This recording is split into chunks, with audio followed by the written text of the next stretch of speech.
middle of the turn, and it seemed like he was just going to keep on going. So he stayed on well and finished up strong. This really seemed to mean a lot extra to you with the trophy kissing and all that. What does it mean to you? It's one of the biggest wins of my career. It's a big race, and it's just a great feeling. Congratulations. Thanks, Rajiv.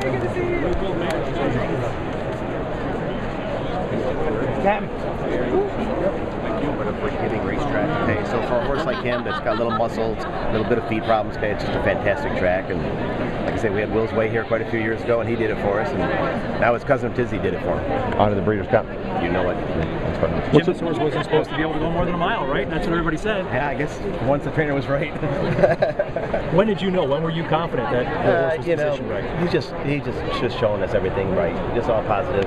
You know, he's got an endless supply of oxygen, as you can see. I mean, he went top of the lane.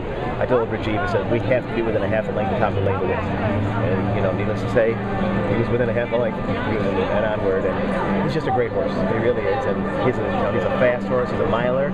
And now in the shows, he can make 2 turns and carry it on. And we have one more big hurdle, and that's a mile and a quarter. What was it like kissing that Whitney trophy for the first time since, what, 97, I think it was? It's been a long time, and I'd sure like to kiss it again soon. Jim, are you just going to train him up to the Breeders' Cup? No, he'll run the Gold Cup, Jockey Gold Cup. We must have seen something like when he challenged late. Yeah, he's a super horse. Did you think Flat Out had any chance of catching him, mid-stretch or so when he was closing in? Honestly, no. Sorry, I didn't really look back. I was only looking at him. Rajiv said he was confident when he got to the top of the stretch, and really the horse really felt good. Yeah, he just, I mean, the first 3/8 of a mile, I knew they were in trouble because he was in his rocking mode. He's got a high cruising speed, and he's just, like I say, he's got an endless supply of oxygen. This horse just keeps cruising. I mean, it's unbelievable. He carries his head. You know, he just gets down and look out. So just by watching him that early in the race, you knew. I knew they were in trouble. Yeah, we were in good shape. He can get a mile and 8. He can get a mile and 8. Is he a star in this division? Oh, now he is. That's right. I mean, he's the best miler, of course, in the country now. Now, I mean, this is about as talented of a field. I mean, there's one horse out on the West Coast, you know. And but to me, I'll claim him #1 right now. So he's the best older horse in the country. He is the best older horse in the country.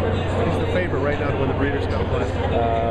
In my eyes, but before 10 minutes ago, he couldn't go a mile and 8. There are a lot of other people, so we'll have to see. How does that make you feel, Jim? I mean, you feel the horse vindicated himself? Yes, he has. Big time.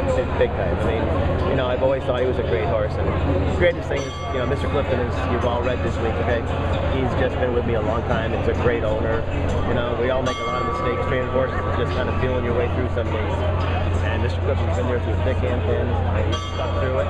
And here's his reward today. And I believe he's got the best horse in the country, and we got a couple more races to figure that out. When he come back here, No. We'll go to the Gold Cup now. That's the next race.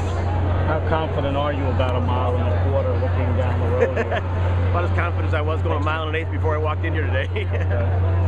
After everything you guys have been through with him, I mean, his physical problems, and how gratifying is it to see him do this for the hometown crowd? Everything. This is, you know, this is home, okay? And we got a big farm 20 minutes from here, and, you know, this is our, you know, I'm a New York boy, you know, and like I said, it's just so great. I mean, I have so many friends in the stands, and I think that's possibly why he's a favorite. Everybody's listening to me, poor people, but for once I was right. And when you say a New York guy, you're an upstate New York guy. I'm an upstate New York guy, that's the truth. You're not a city guy. Nah, well, like I say, we go down there, we like to earn some money once in a while down in New York, but, you know, I'm a Saratoga boy.